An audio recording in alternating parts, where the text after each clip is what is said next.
Hello, hello, hello. I am so excited. We're doing something a little different today.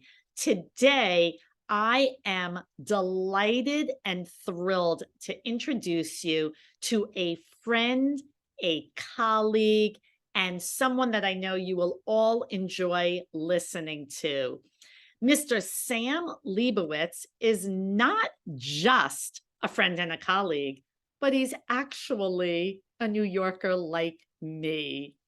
So if you are watching this video for the first time, I am Jayne Latz, also known as the communication trainer, and I work with individuals just like you, emerging leaders who know that their communication skills may be holding them back from achieving their ultimate business or career success. And I'm going to share with you how Sam also is in the world of communication. He is known as the conscious consultant. He is a facilitator, a mentor, a speaker, a healer, a serial entrepreneur, and host of the top-rated radio show, The Conscious Consultant Hour.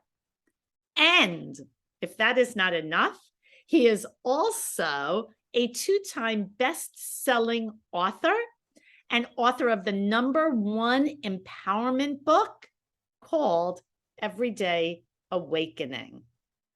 He has been in business since 1993. I'm in business since 2006, and I'm excited about that. 1993. And he has owned several successful businesses. His current ventures include talking, you know I love talking, alternative broadcasting, and Double Diamond Wellness in Manhattan. Sam has lectured in several venues in New York City, and being one who has done the same, if you could do it in New York, you could do it anywhere, including being featured at TEDx Upper West Side in 2016. So if you are watching this video, I want you to put applause in the comments section because I think Sam is pretty impressive. So let's get started with a question. Are you ready, Sam? More than ready. Thank you, Jayne. I think that everybody is probably wondering the same thing. How did you get started in broadcasting? Well, it's very much a New York story. I Yay. always say I met a guy at a party. I was at a friend's apartment in the Chelsea neighborhood of Manhattan, and the mutual friend of ours brings this guy over and says, "Sam, you got to talk to my friend." I'm like, okay, I have no idea why. And he's standing there, he's got a shaved head, and he seems a little awkward in a social situation.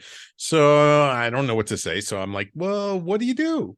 And he's like, well, I'm an acupuncturist. I'm like, oh, that's kind of cool. I know a lot of alternative health practitioners, but not too many acupuncturists.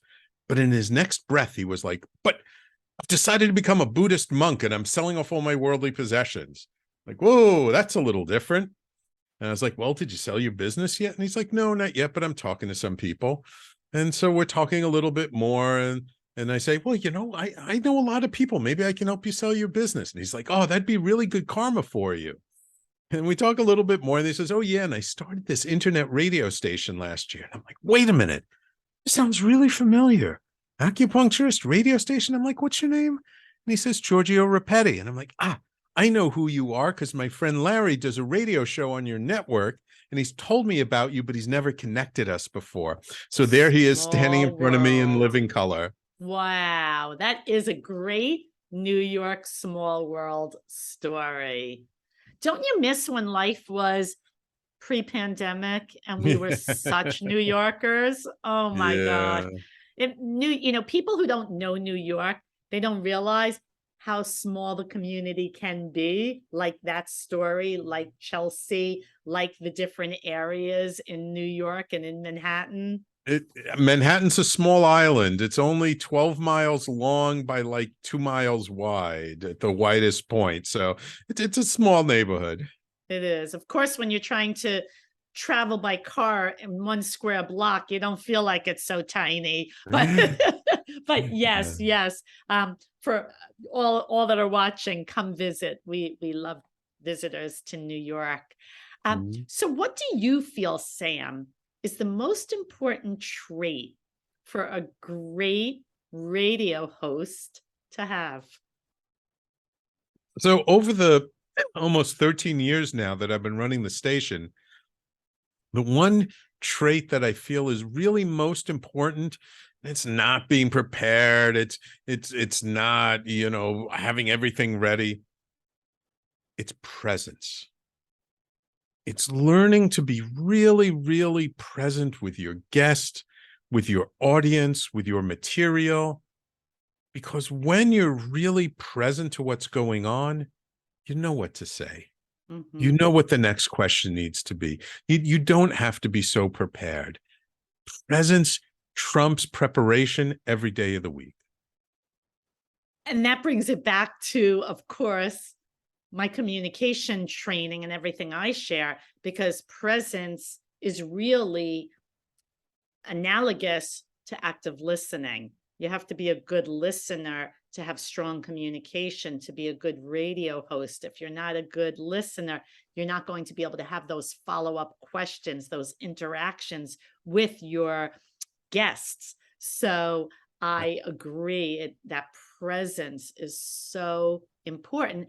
And it's something that I know you work with individuals on, and I certainly work with individuals on. And how do you kind of exude that presence, whether you're in person or just being heard?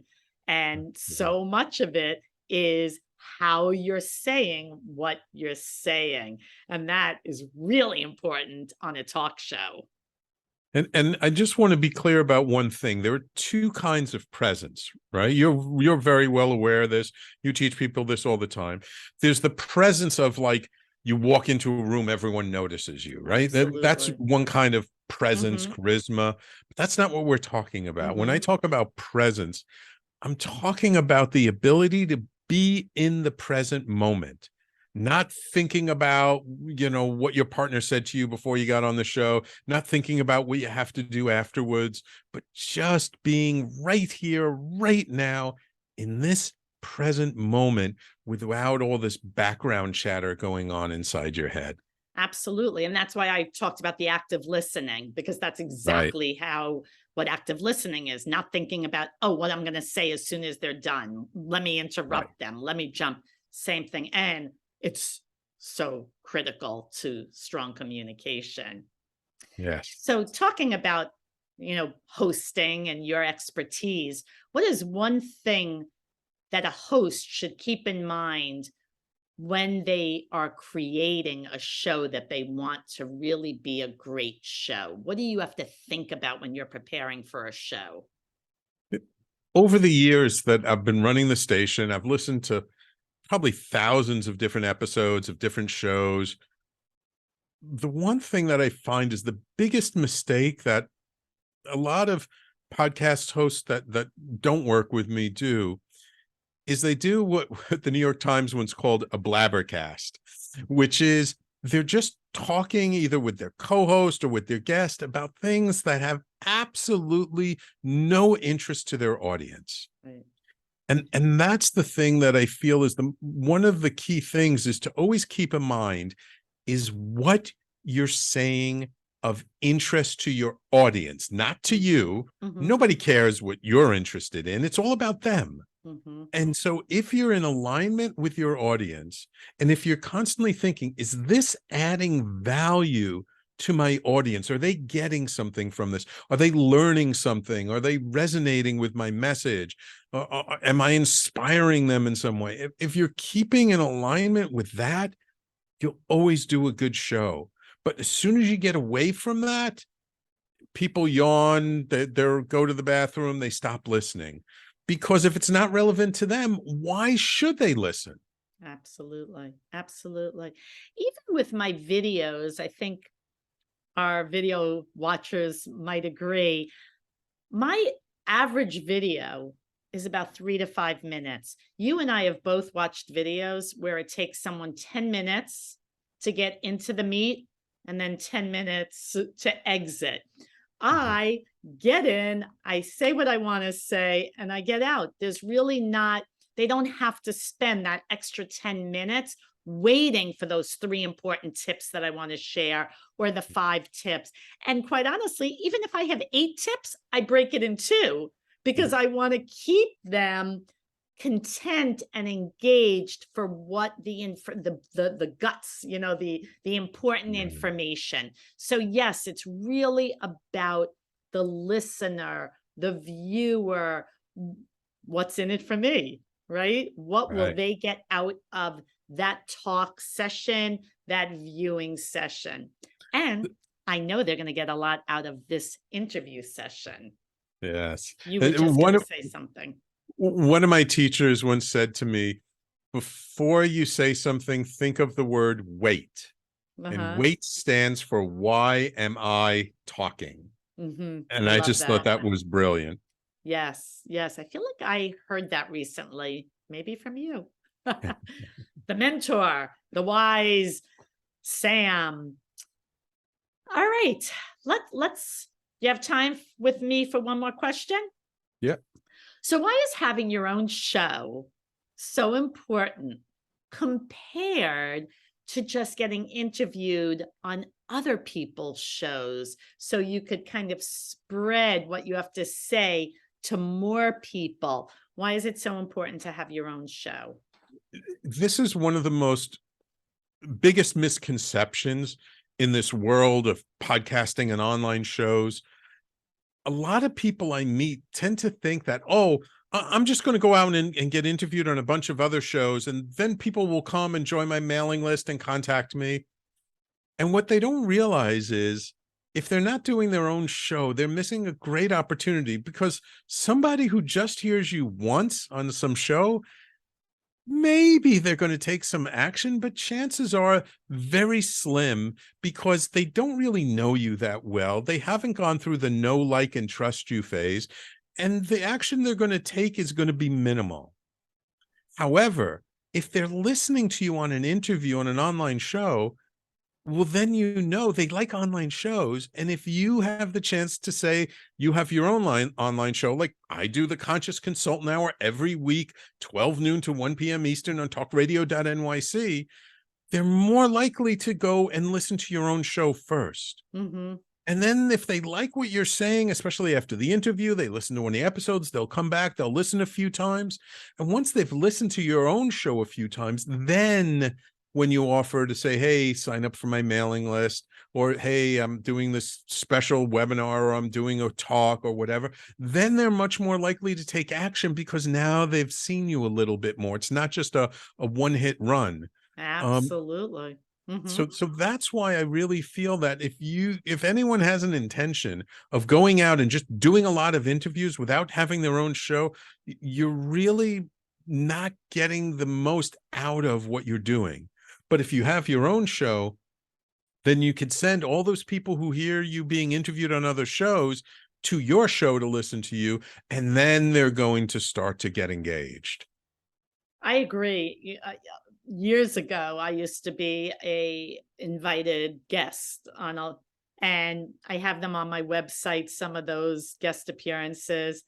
And no matter how widespread that audience is and all that the host would say to me when they were booking me, I would always say, really? Who's real? It's like a fly-by-night, right? They're listening on the radio and like all of a sudden, Jayne Latz, the communication trainer, but then you get to a red light, I finish what I'm saying and it's forgotten, So I agree 100%. That is a very valid point. And it's analogous to even, the video stations when you have a YouTube channel, because they might find you because the algorithm brings you to that individual, even though they're searching for something different. But then they've got your channel and they could stick with it and watch more and more.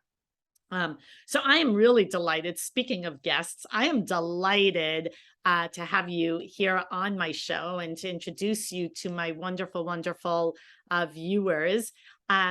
Do you have any last words you'd like to share?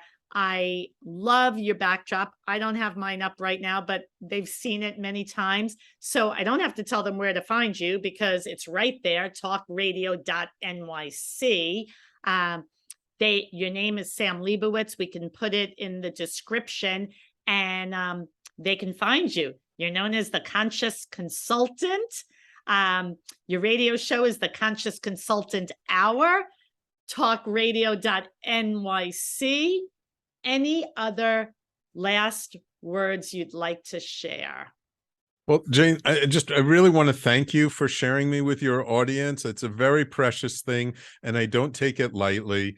And yes, the Conscious Consultant Hour, we're on all the major podcasting platforms. If you love listening to podcasts, just go. I don't care if it's Google, Apple, Stitcher, Spotify, Pandora, iHeartRadio. It's all over the place. I have over 400 or 500 episodes by now. I mean, I've been doing my show 13 years. I don't even have them all up, but I've been around the block and it's quite a wonderful show. I've had some great guests on my show. And if people are interested, if you check out talkradio.nyc, you'll see the wide variety of offerings we have. You'll see that our brand is to uplift, educate, and empower our audience. And that's what we're all about. So I really just want to thank you, Jayne. And if anyone wishes to reach out to me, please do so. You can get in touch with me through the website at talkradio.nyc. Okay. Stay for a half a second, but everybody, I'm Jayne Latz, the communication trainer, and I'll see you in the next video. And of course, go to the description for my information if you haven't seen it yet, and also for Sam's information. I look forward to seeing you soon.